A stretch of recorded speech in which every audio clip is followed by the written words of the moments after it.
Hello and welcome to the radiotimes.com Doctor Who podcast. My name's Hugh, My name's Morgan. and this week we're talking about, the possibility of a major Doctor Who character / actor leaving the series. Wait a minute, you think, what episode am I listening to? They've talked about this already. And no, we haven't, in Doctor Who style, zipped back in time. We're actually talking about some other Doctor Who characters who may be leaving the series. The reason what we're talking about is, obviously, in all the excitement, Jodie Whittaker's announced she's leaving. Chris Chibnall, the showrunner, has announced he's leaving. That's kind of been the news. That's been all that people have been talking about with Doctor Who. And it did just strike us that there's other members of the TARDIS team. They have a very flat team structure most of the time. And this series, that means we've got John Bishop, who's the series newcomer, and Mandip Gill, who's obviously been there as long as Jodie has, more or less. Are they staying? Are they leaving? I mean, Morgan, it feels like people have kind of assumed one thing, right? Well, it's the pattern we're used to, right? In that there's been some crossover of companions between different doctors. There's been no crossover up to this point of companions to to a new showrunner's era, or indeed doctors to a new showrunner's era. And go back to the previous episode of this podcast when we're hearing talk of radical change for Doctor Who. That, coupled with the fact that Jodie and Chris are both leaving, I think people have just assumed that that Mandip is leaving, and also that John Bishop is leaving, even though we've not seen. I mean, we've seen some footage, but like he's not even started on the show yet. In an official capacity, we're already talking about him leaving. But there's never in New Who history been any cast hangover, if you like, from showrunner to showrunner. Now, that being said, that handover has only happened twice before, right? From Russell T Davies to Stephen Moffat, and then Stephen Moffat to Chris Chibnall. So it's not exactly like a hard and fast rule. It's not necessarily saying it couldn't happen, but I think generally the assumption is that it won't. Yeah, I mean, the big example we have is, because you could argue, devil's advocate, John Bishop's only just started. Maybe they'd want for him to stay on. But there is a precedent for that. Obviously, Pearl Mackie, who joined Peter Capaldi's last series, one of the shortest lived companions, apart from maybe, Adam or something in 2005. She's basically there for that series. And then she was supposed to not be there after those 12 episodes at all. But then they added her to Peter Capaldi's final episode. So she gets 13 episodes, I think, in total. And, I think at the time, Pearl Mackie said that she, was open to staying on. Obviously, that didn't happen. And it kind of, to be honest, I don't think everyone kind of knew that she would move on in a way, because Chris Chibnall was taking over. He wanted to do this sort of new version of Who. And if you're kind of trying to reboot, you're trying to kind of put your stamp on it, you kind of don't necessarily want to be dealing with characters that someone else has created. However, we have seen these returning like guest characters. We've seen, Alex Kingston, obviously, as River Song. That was a bit of a weird one because Stephen Moffat had created her during the Russell T Davies era, but we've had her crossover between eras, and we obviously had Captain Jack more recently, who moved around a bit between eras. True. Like that's to be honest, quite a good example. So it's not like out of the realms of possibility. And also, like you said, we kind of say, oh, this is the way it is because these things haven't been done before. But there's quite a lot of things haven't been done before, have been done in the recent Jodie Whittaker era of Doctor Who. So it's hard to say for sure. However, there is some slight evidence. There's very slight evidence that that these two are leaving. There's nothing. They haven't said anything. They've not been asked, to be fair, since Jodie and Chris announced they were leaving. These two haven't been spoken to, as far as I know, in interviews. So they haven't had a chance to address one or the other. They might not know themselves yet, I suppose. They might, be waiting to see what happens when the new showrunner is announced. But I have noticed they are currently filming the Doctor Who Centenary special in Cardiff, is what I believe is happening. And John Bishop is currently doing his stand-up tour around the UK. So I'm not sure if we should read into that. well, this is the sort of the spin-off question, isn't it? If the first question that presents itself is, are they leaving? And the assumption is probably. Just we don't know for certain, but it's going by past evidence, they're probably going to leave. And let's face it. And this is not in any way a comment on Mandip Gill or on John Bishop or on the characters they play. But if you were coming into Doctor Who as a new showrunner, you'd want to put your own stamp on things, wouldn't you? I think you'd want to cast your own Doctor. You want to cast your own companions. You want to put forth your own vision of the show. And for better or worse, that won't probably contain any hangovers from a previous era. So the question then becomes, when will they leave? Because there's quite a lot of Doctor Who coming up. We've got the 6-part series, then we've got the specials. That sounds as though John Bishop's Dan, again, we're kind of predicting the end of Dan before he's even made his proper debut. But it sounds as though potentially he's got a limited run. He's maybe even only appearing in the 6 episodes of series 13, which would make sense, given that we know it's one continuous storyline, right? And maybe his arc is totally played out. I think if you compare it to something like Pearl Mackie, to me, I loved Bill Potts as a character. I think she worked really well with Peter Capaldi's Doctor. I think that's my favorite kind of Doctor companion pairing with his Doctor. And I think there was potentially more you could have done with Bill Potts. I feel like she was kind of a victim of circumstance a little bit, in the sense of Stephen Moffat was leaving, Peter Capaldi was leaving, so Bill was written out as well, because as we discussed, Chris Chibnall wanted to put his own stamp on things. With John Bishop as Dan, maybe they've gone into it going, okay, this is the one and only series for this character, and they've kind of written him accordingly and given him a 6-episode arc, and that's all we're getting, and that's fine, because that's always been the intention. Yeah, I mean, and also, maybe John Bishop kind of went into that eyes open, because the story we've heard is that he'd kind of been approached and had to say, oh, I can't do it, because he had too many commitments with stand-up and, other stuff he was doing. I mean, obviously the pandemic meant that stuff stopped, so he actually had the time to come and do it. But it doesn't mean that he will always have the time to do it. I mean, we saw how much Bradley Walsh struggled with filming The Chase and things like that, and he managed to make it work. But possibly, at least with The Chase, he was maybe in like one location for all the time, and then would go to his other location. If John Bishop is touring all the time, he's got to be ferried around the country, often for a few days. Like, it might be a bit trickier. So it could be they were like, look, we're going to get John Bishop for like 6 months. What can we do with him in that time? Maybe that is, maybe series 13 is Dan's story. Maybe it's like, series 1 is kind of Rose's story. Maybe this is like, you meet him in the first episode, and Mandip and, the Doctor, Yaz and the Doctor are like, bring him on, but kind of there's something about him that actually drives this story. I mean, it could not be the case. And it could also be that, he's in the 6 episodes and then he's in some specials, and then it's just the final special that maybe he's not in. And maybe Mandip's not in it either, because they kind of want to focus on Jodie's Doctor. And also, as we know, as we've discussed before, it's a sort of centenary for the BBC special. Could be some sort of multi-Doctor thing going on. We don't know that. That's just speculation.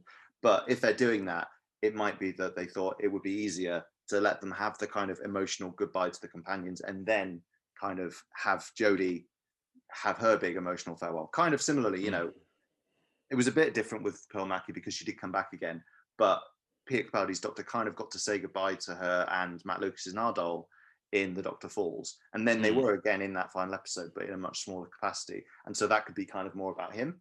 And similarly, David Tennant, his Doctor, he basically didn't really have he had Bernard Cribbins for his final episodes, but he kind of didn't have, he'd waved goodbye to Donna largely. I mean, she had popped up a bit, Rose, Martha, like before. He'd had those emotional farewells. So that final story could be all about him. And that could be what we're seeing here. Equally, with the experience they had from Bradley Walsh, they might have just been able to fit in John Bishop filming amongst his tour date. But his busy touring schedule, and the fact that he's an in-demand stand-up comedian and a TV host as well. He has other projects, in other irons in the fire. That's probably more circumstantial evidence, right, to suggest that he's not in it for the long haul. And then if you think about Mandip Gill, she's been on Doctor Who now for we're coming up to 4 years. I don't know if it's just the fact of me getting older that time seems to be whizzing by faster. It really doesn't feel like Yaz has been around that long, but she's now like easily one of the longest serving Doctor Who companions of the modern era, of all time. In fact, if you're just looking at sort of time rather than episodes, so she might be after a change. Like it wouldn't be hugely surprising if at that point she made the decision to leave. Yeah, and like she is, you never know with these things exactly, but she's said, and she seems to be very close to Jodie as a friend. They seem to be, very invested, like in each other. as sort of scene partners. So it could be that if Jodie's leaving, she wouldn't necessarily want to stay on, because they have that rapport, and it has been that kind of friendship thing. So it might be that, like, doing that again with a different actor might not appeal to her. I mean, this is all very, I'm a psychologist, but I'm just saying.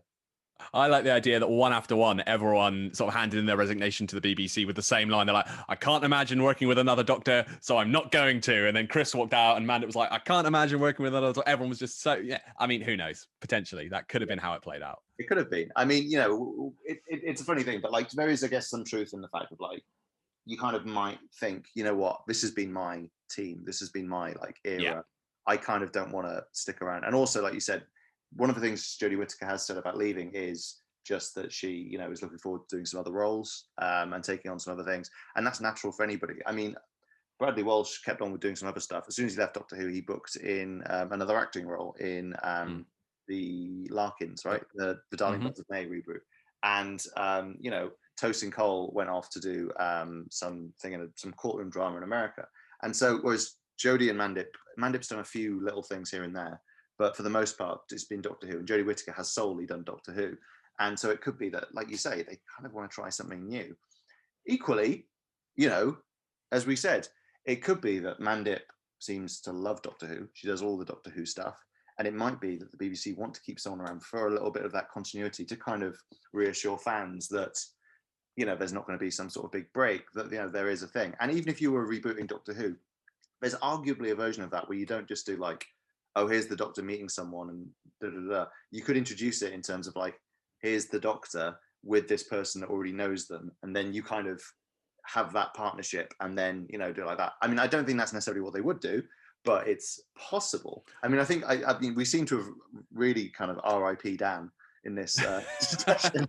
Like Dan's written off. John Bishop's very busy. There's no way he's sticking around. Yeah. But hey, they thought that about Catherine Tate, right? I remember Russell T Davies said that like there's no like one of the reasons he sort of originally when he was writing series 4, he had Donna in The Runaway Bride, and then he was writing this character Penny, I think she was called, and it was basically Donna because he really liked that dynamic, but he was like more or less like, I'll write this new character because we won't get Catherine Tate.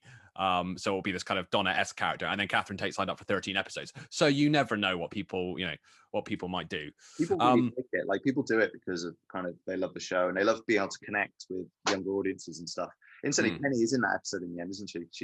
She is. Yeah, there is a character called Penny in Partners in Crime, isn't it? Yeah. Little fun facts for the listeners.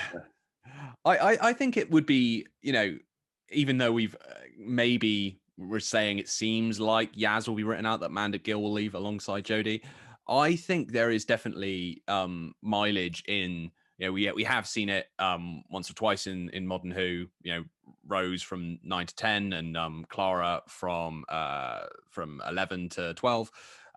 You've seen the kind of the companion sticking around while the Doctor changes. And I do think there is something in that. There's definitely mileage. If the Doctor changes, but no one knows the old Doctor, you sort of lose something a little bit in the regeneration scenes. You can, there's ways around it. So we had Woman Who Fell to Earth, you had Jodie's Doctor talking about, 5 minutes ago, I was a white-haired Scotsman, and everyone's like, why is she saying this? Why is she saying that? But I do think it loses something when you don't have someone there who knows who the Doctor was and is now reacting to that and how much they've changed, because it's the kind of the ultimate. If the Doctor Who companion is meant to be the audience identification figure, it's meant to be like our eyes into the story. That's like the moment where that comes into play the most, isn't it? Where the audience is like, I'm not sure how I feel about this new person replacing my favorite Doctor. And then by the end of the first story, ideally, they're like, I'm totally won over. Forget David Tennant. I love Matt Smith. The 11th Hour is great, and no one over. And so like when you have, say, Clara in Deep Breath, I think that works. That's a really good example because she doesn't like him. Like she doesn't. No. She thinks he's real. She's really concerned about. He doesn't like how old he is. Essentially. But that's and that's clever, right? Because that's exactly what some audiences are going. Well, I'm used to Matt Smith, or I'm even used to David Tennant, and I'm not sure about Peter Capaldi playing the Doctor. And there's always a little bit of that because you're like, who's this new? Who's this Mr. New Shoes moving into the TARDIS and taking things over. You're never sure about it. And so but the companion goes through that journey, and that's quite fun. So I think potentially if Yaz were to stick around, there is something in that of her you know, oh my God, the Doctor's changed. I definitely think there's something in that. And like, I'm happy as well that Yaz is sticking around at least for this, you know, the 6-part series 13. I think yeah, of the fam, she definitely felt like she was the character that still had the most left to give. Yes, I think you're right, and like I think that there's almost an interesting. I don't know if how much of this is text and how much of this is subtext, if you know what I mean. But I do think there's something interesting about the Doctor's relationship with Yaz, or rather Yaz's relationship with the Doctor, which has been sort of touched on but not explored that much. Where she is quite like obsessed in a way. Like I don't enamored, mean that, yeah, like she's quite invested in it in a way, sort of like we've seen with you know, companions earlier in the series, like where Donna kind of tracks him down, but like the way when Yaz is sort of searching for the Doctor in Revolution of the Daleks, it's quite like intense. Whereas, you know, I forgot their names, Graham and Ryan.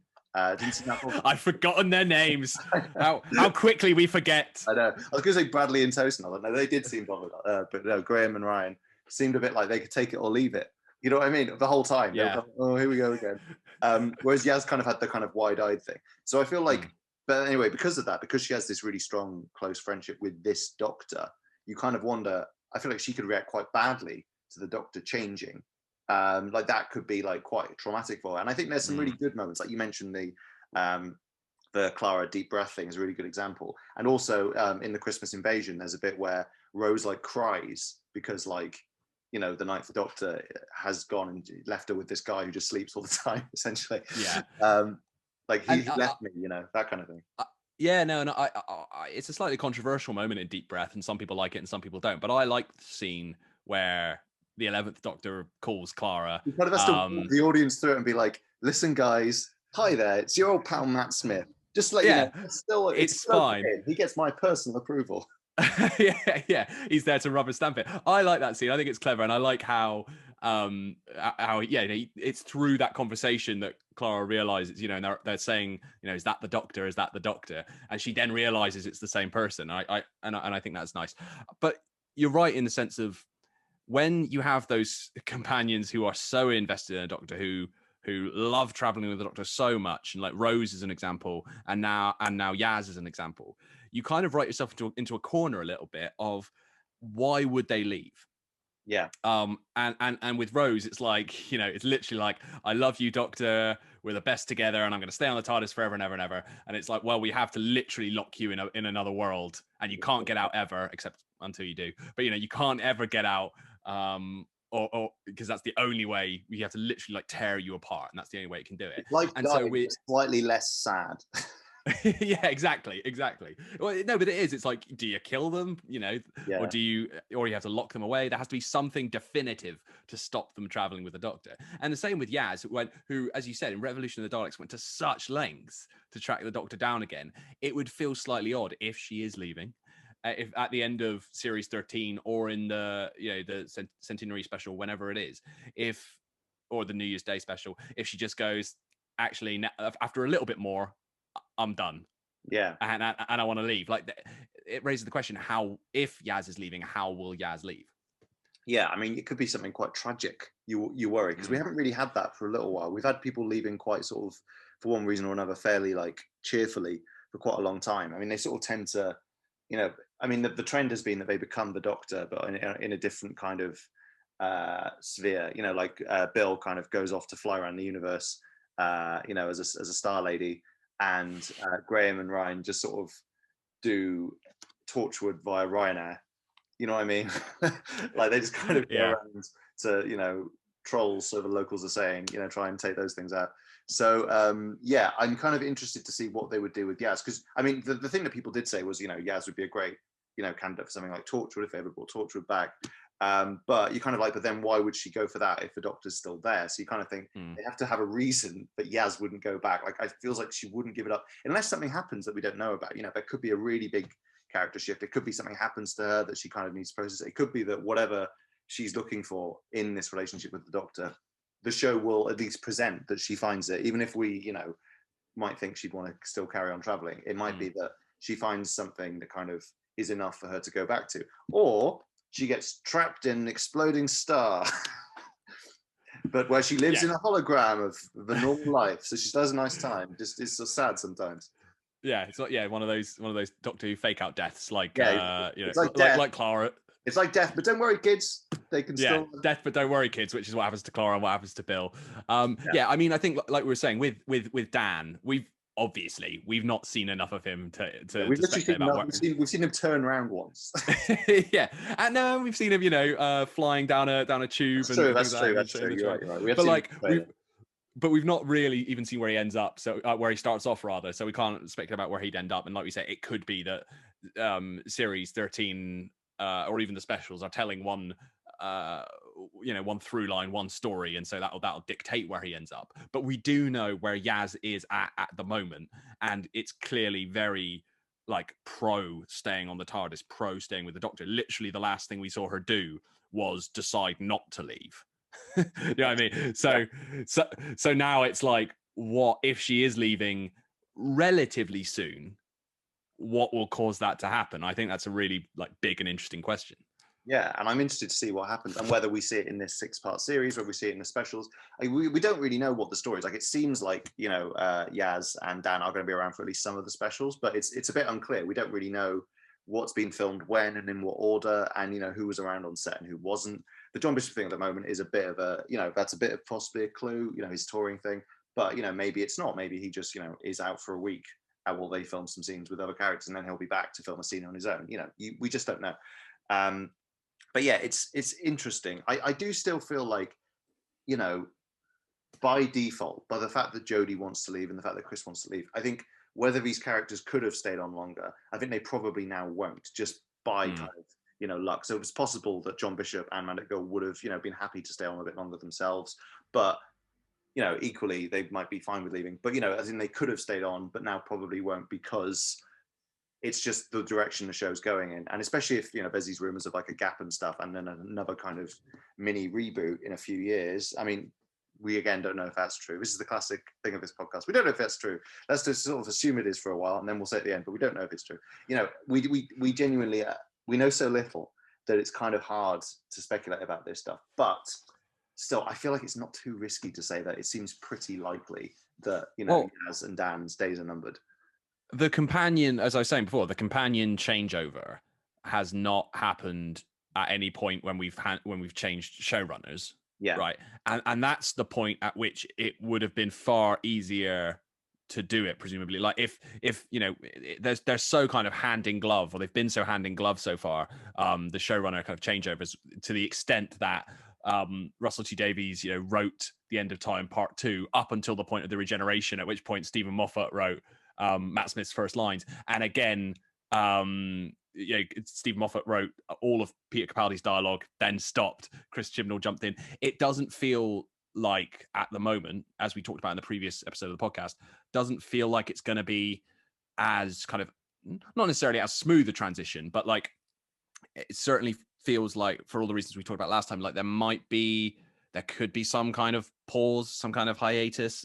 The indications we're getting, whether they're accurate or not, are that there's no showrunner in place currently, or at least no one they're willing to announce.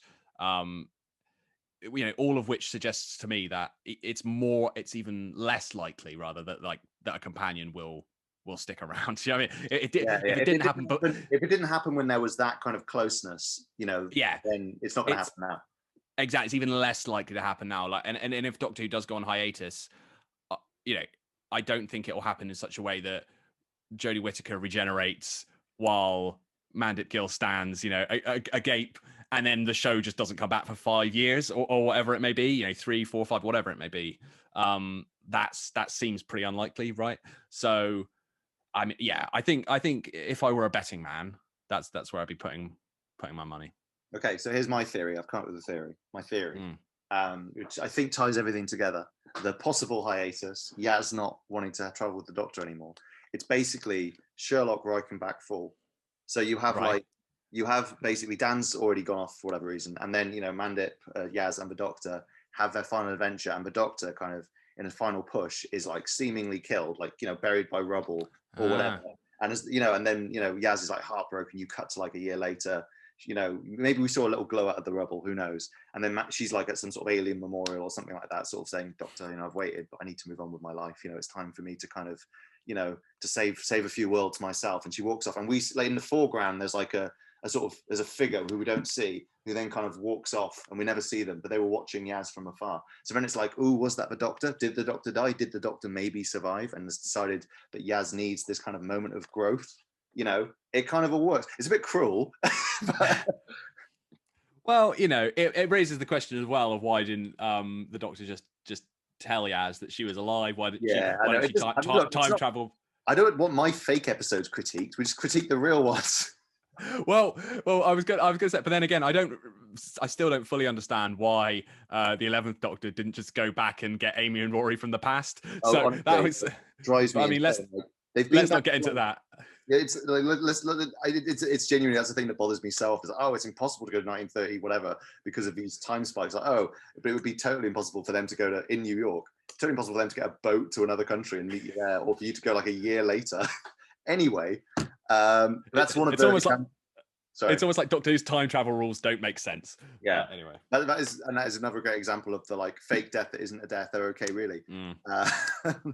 But what do you think, people listening at home? Do you think that Yaz and Dan's days are numbered? Do you think Dan is on the way out before we've even seen him? Or do you think that they could cross over to be with this new Doctor?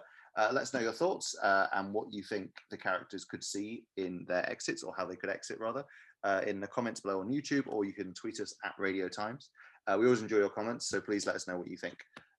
We will be back hopefully soon with some more Doctor Who chat. There's stuff being announced and revealed all the time at the minute, so it's quite a good time. And yeah, we will see you then. Until then, I've been Hugh. I've been Morgan. Hopefully not going anywhere. Yes, hopefully. But you know what? If we do get a new boss, then he will obviously sack us. He'll want put his own stamp on things, you know. Anyway, thanks for listening, and goodbye.